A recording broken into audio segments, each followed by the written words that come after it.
Welcome to MessageWhiz. In this tutorial, we'll guide you through uploading a new recipient list to the platform. This is used for targeted and personalized messaging campaigns.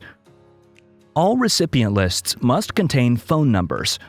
More advanced lists include the recipient's first and last name, as well as data like geographic location or interests that can be used to customize messages. To get started, click on Recipients List and then click Create Recipient List. Name your list, click Upload File, and click Next.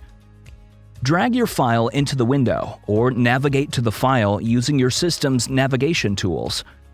Your file can be an Excel or CSV file. You'll need to label the columns with the phone numbers and names so that your customized messages can access data from your recipient list.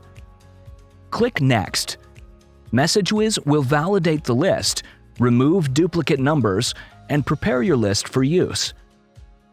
Thank you for using MessageWhiz. For more tutorials, visit our website or contact our support team.